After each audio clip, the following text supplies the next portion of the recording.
தமிழ்நாட்டை சேர்ந்த ஒரு கருத்து கணிப்பாளர் ஒரு நேஷனல் சேனல்ல இந்த டேட்டா கொடுக்குறாரு. அந்த நேஷனல் சேனல் என்ன பண்றாங்க, சார் இதை கொஞ்சம் மாத்தி கொடுக்குறீங்களா அப்படின்னு. இதை நீங்க எப்படி எடுப்பீங்க? நான் பேரை சொல்ல விரும்புறேங்க. இன்னைக்கு அந்த சேனல் இவர் என்ன சொன்னாரோ அதை அப்படியே போட்டுருக்கு அப்படின்னா என்ன பாருங்க, ரொம்ப சீரியஸ் மேட்டர் நான் சொல்றது. அந்த சேனல்ல இதை தவிர இன்னும் ஒரு 4 கருத்து கணிப்பு போட்டிருக்கிறாங்க, எக்ஸிட் போல் போட்டிருக்கிறாங்க. அவங்கள்ட்ட தான் இதே சொல்லியிருப்பாங்கல்ல, சார் கொஞ்சம் மாத்தி கொடுங்க சார், டிஎம்கே ஜெயிக்கிற மாதிரி போட்டு கொடுங்க சார், இதெல்லாம் சொல்லியிருப்பாங்க அவங்க. அதுக்கு தான் நான் சொல்ல வரேன், நீங்க இதை நம்பாதீங்க அப்படின்ட்டு. என்னை பொறுத்த வரைக்குங்க, இது இன்னைக்கு வெளியிடப்பட்டிருக்கும் பெருவாரியான எக்ஸிட் போல் முடிவுகள் எல்லாமே 4ஆம் தேதி பொய்ப்பிக்கப்படும். களத்துல மக்களுடைய மனநிலையே இதெல்லாம் பிரதிபலிக்கல அப்படின்னு நான் பாக்குறேன். 23ஆம் தேதி என்ன ஒரு சர்ஜ் இருந்தது, 23ஆம் தேதிக்கு பிறகு எவ்வளவு பெரிய சர்ஜ் இருந்தது.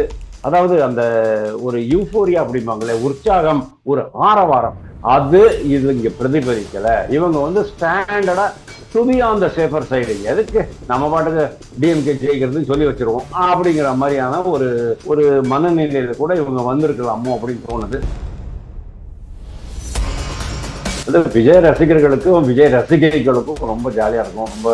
ரொம்ப ஆல்ரெடி இனிப்பு வழங்க ஆரம்பிச்சிருப்பாங்க நான் நினைக்கிறேன். பாயிண்ட் என்ன அப்படின்னா, என்னை பொறுத்த வரைக்கும் அர்பன் சென்டர்ஸ் மெட்ராஸ்ல நிறைய வாங்கியிருப்பாங்க.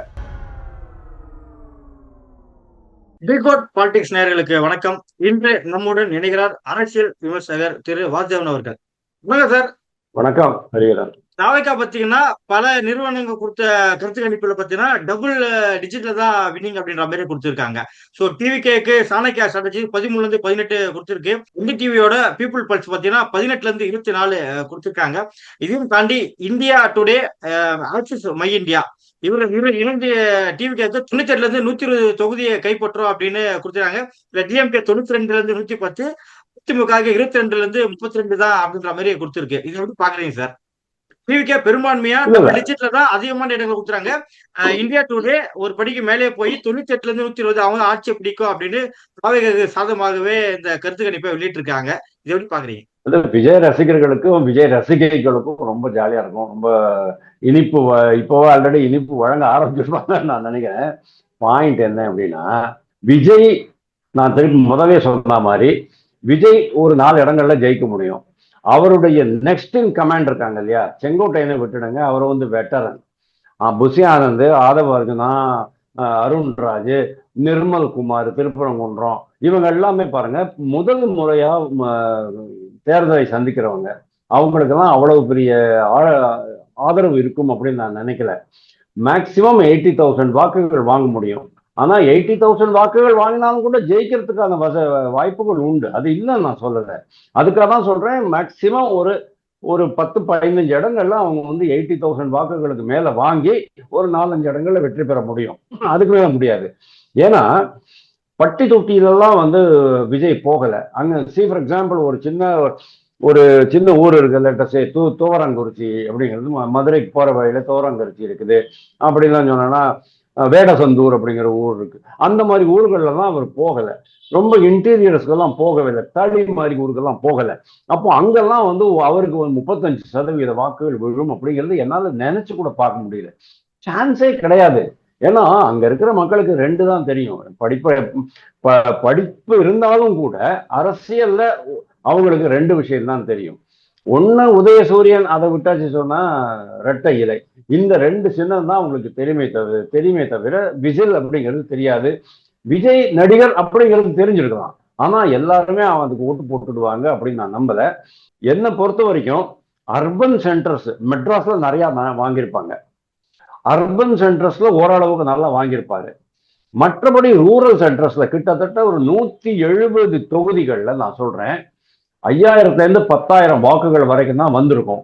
மேக்சிமம் 15,000 வாக்குகள் வந்திருக்கும். அதாவது ஒரு தொகுதியிலையும் சீமான் எவ்வளவு வாக்குகள் பெற முடியுமோ, 8,000 வாக்குகள் பெற முடியுமோ, அதுக்கு டபுள் அவர் வாங்கியிருப்பாரே தவிர ஒரே ஐடியா வின்னிங் மார்ஜின் வர அளவுக்கு அவரால் வாங்க முடியாது அப்படிங்கிறது என்னுடைய கருத்து.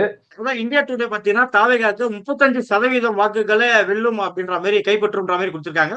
டிஎம்கேக்கு 35% வாக்குகள் கைப்பற்றுன்ற மாதிரி தான் கொடுத்திருக்காங்க. இது ஒரு கன்ஃபியூஸ்டான இதுவா இருக்கே சார். ரொம்பவே அது ஒண்ணுதான் அந்த மாதிரி சொல்லியிருக்காங்க. அது ஏதோ சம் கன்ஃபியூஷன் ஆயிட்டு இருக்கும், இல்லைன்னா ஏதாவது டேட்டா எரர் ஏதாவது ஆயிட்டு இருக்கும். டேட்டா ஆனா எரர் அதிமுக ஏதாவது பாத்தீங்கன்னா ஆயிருக்கும். எதிர்க்கட்சியா வராத அளவுக்கு சீட்டுகள் தான் கொடுக்கப்பட்டிருக்கு. 22ல இருந்து ஆமா 32 தான் இந்தியா ஆமா டுடே சொல்லியிருக்கு. ஆமா. அப்படின்னா இது உள்ளுக்குள்ள ஏதோ ஒரு அஜெண்டா இருக்கு அப்படின்னு தான் நான் நினைக்கிறேன். ஒரே ஒரு விஷயம் உங்களுக்கு ஞாபகப்படுத்த விரும்புகிறேன். நம்ம நேயர்களுக்கும் இது ஒரு முக்கியம். ஒரு தமிழ்நாட்டை சேர்ந்த ஒரு கருத்து கணிப்பாளர் ஒரு நேஷனல் சேனல்ல இந்த டேட்டா கொடுக்குறாரு. அந்த நேஷனல் சேனல் என்ன பண்றாங்க, சார் இதை கொஞ்சம் மாத்தி கொடுக்குறீங்களா அப்படிங்கிற. இதை நீங்க எப்படி எடுப்பீங்க? நான் பேரை சொல்ல விரும்பலைங்க. ரொம்ப வெளிப்படுத்துவோம். மாத்தி கொடு வேண்டாம், மாத்தி கொடுக்க மாட்டேன் அப்படின்ட்டாரு. இன்னைக்கு அந்த சேனல் இவர் என்ன சொன்னாரோ அதை அப்படியே போட்டிருக்கு. அப்படின்னா என்ன பாருங்க, ரொம்ப சீரியஸ் மேட்டர் நான் சொல்றது. இவர் சொன்னதை அப்படியே போட்டிருக்கு. மாத்தி கொடுக்க மாட்டேன்னு சொன்னார்னா அவருடைய இன்டெகிரிட்டி, அவருடைய நியாயம், அவருடைய அந்த இது அந்த ஒர்க்கிங் ஸ்டைல் இது எல்லாமே நம்ம வந்து புரிஞ்சுக்கணும். ரொம்ப கரெக்டா பண்ணியிருப்பார் அப்படின்ட்டு. ரைட்டு. அவர் மாத்தி கொடுக்காம இருந்து அவர் சொன்னதை அப்படியே அவங்க போட்டிருக்கிறாங்க அப்படின்னு சொன்னா அந்த சேனல்ல வெளிவரும் மற்ற கருத்து கணிப்புகளை அவர்கள் மாற்றி இருக்கக்கூடும் அல்லவா அப்படிங்கறதான் என் கேள்வி. அந்த சேனல்ல இதை தவிர இன்னும் ஒரு 4 கருத்து கணிப்பு போட்டிருக்கிறாங்க, எக்ஸிட் போல் போட்டிருக்கிறாங்க. அவங்கள்ட்ட எல்லாம் இதே சொல்லியிருப்பாங்கல்ல, சாரை கொஞ்சம் மாத்தி கொடுங்க சார், டிஎம்கே ஜெயிக்கிற மாதிரி போட்டு கொடுங்க சார், விஜய் ஜெயிக்கிற மாதிரி போட்டு கொடுங்க சார், விஜய்க்கு 10 சீட்டு எக்ஸ்ட்ரா போட்டு கொடுங்க சார், இதெல்லாம் சொல்லியிருப்பாங்க அவங்க. அதுக்கு தான் நான் சொல்ல வரேன், நீங்க இதை நம்பாதீங்க அப்படின்ட்டு. என்னை பொறுத்த வரைக்குங்க இது வந்து இன்னைக்கு வெளியிடப்பட்டிருக்கும் பெருவாரியான எக்ஸிட் போல் முடிவுகள் எல்லாமே 4ஆம் தேதி பொய்ப்பிக்கப்படும். தேங்க்யூ. டிஎம்கே ஃபேவரா மட்டும் சொல்றீங்களா, இல்ல அதிமுக ஃபேவரா வந்து கருத்து கணிப்புலையும் குறிப்பிடுறீங்களா சார்? இல்ல மெஜாரிட்டி வந்து டிஎம்கேக்கு தான் ஃபேவரபிளா போயிருக்குது. ஏன்னா மெஜாரிட்டி டிஎம்கே ஃபேவரபிளா போயிருக்கு. அவங்க யாருமே களத்துல மக்களுடைய மனநிலையை இதெல்லாம் பிரதிபலிக்கல அப்படின்னு நான் பாக்குறேன். 23ஆம் தேதி என்ன ஒரு சர்ஜ் இருந்தது, 23ஆம் தேதிக்கு பிறகு எவ்வளவு பெரிய சர்ஜ் இருந்தது. அதாவது அந்த ஒரு யூஃபோரியா அப்படிம்பாங்களே, உற்சாகம், ஒரு ஆரவாரம், அது இது இங்க பிரதிபலிக்கல. இவங்க வந்து ஸ்டாண்டர்டா to be on the safer side, எதுக்கு நம்ம பாட்டுக்கு டிஎம்கே ஜெயிக்கிறதுன்னு சொல்லி வச்சிருவோம் அப்படிங்கிற மாதிரியான ஒரு ஒரு மனநிலையில கூட இவங்க வந்திருக்கலாமோ அப்படின்னு தோணுது. இன்னொன்னு என்ன தெரியுமா, யார் யாரு எந்தெந்த வாக்குச்சாவடிகள்ல போயிட்டு, ஏன்னா 234 இடத்துலையும் போயிட்டு 72,000 வாக்குச்சாவடிகள்லையும் போயிட்டு அவங்க பண்ணியிருக்க முடியாது.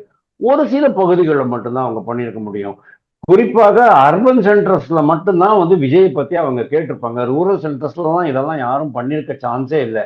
அப்போ அர்பன் சென்டர்ஸ்ல கிடைக்கிற அந்த அந்த புள்ளி விவரத்தையும் நீங்க கிராமப்புறங்களுக்கும் நீங்க மாத்தினீங்கன்னு சொன்னா அது வந்து, அதாவது இந்த கருத்து கணிப்பு விஷயத்துக்கு முரண்பட்ட ஒரு சமாச்சாரமா நான் அதை பாக்குறேன். அதனாலதான் உங்களுக்கு இன்னைக்கு கருத்து கணிப்புகள் தவறானவை. இன்னைக்கு இருக்கிற இந்த எக்ஸிட் போல் ப்ரெடிக்ஷன்ஸ் எல்லாமே தவறானவை அப்படிங்கிறது என்னுடைய கருத்து. தாவேகா ரிலேட்டடா வந்துருது, அதையும் அப்படிதான் பாக்குறீங்களா, இல்ல எப்படி பாக்குறீங்க சார்? அதுக்கு முன்னாடியே பாத்தீங்கன்னா ப்ரீ போலிங் முன்னாடியே பாத்தீங்கன்னா 18ல இருந்து 20% கைப்பற்றுவாங்க அப்படிதான் சொன்னாங்க. மினிமம் 15 to 20 அபவ் தான் இருந்தது தாவேகாக்கு. சிபிஎம் அப்படிதான் போலிங் எல்லாம் பார்க்கும்போது தெரியுது அவங்க கைப்பற்றக்கூடிய இடங்கள் டபுள் டிஜிட் தான் எல்லாமே கைப்பற்றுறாங்க. ஸோ அவங்களோட பெர்சன்டேஜ் என்னவா இருக்கும் sir? Correct. Double digit vote bank, double digit வாக்கு விகிதம் நான் ஒத்துக்கிறேன். ஆனா டபுள் டிஜிட் எம்எல்ஏஸ் அப்படிங்கறத என்னால ஒத்துக்க முடியல. ஏன்னா நான் கால்குலேட் பண்ண வரைக்கும் 70 லட்சம் வாக்குகள் தான் அவங்க வாங்க முடியும் மேக்சிமம். ரொம்ப தாராளமாகவே போட்டிருக்கேன் நான் மார்க்கு. அப்படியும் கூட 70 லட்சம் தான் வருது மேக்சிமம். இன்னும் ஒரு 10 லட்சம் ஆட் பண்ணாலும் 80 லட்சம் தான் வரும். 4,85,000 வாக்குகள்ல 80 லட்சம் அப்படிங்கிறது எவ்வளவுன்னு நீங்க கணக்கு பண்ணி பாத்துங்க. 4,85,00,000 வாக்குகள், 5 கோடின்னு வச்சுக்கோங்க. 1 கோடி வாக்கு வாங்கினாருன்னா 20% தான் வரும். ஓகே, 1 கோடி வாங்க மாட்டார் அப்படின்னு நான் சொல்றேன்.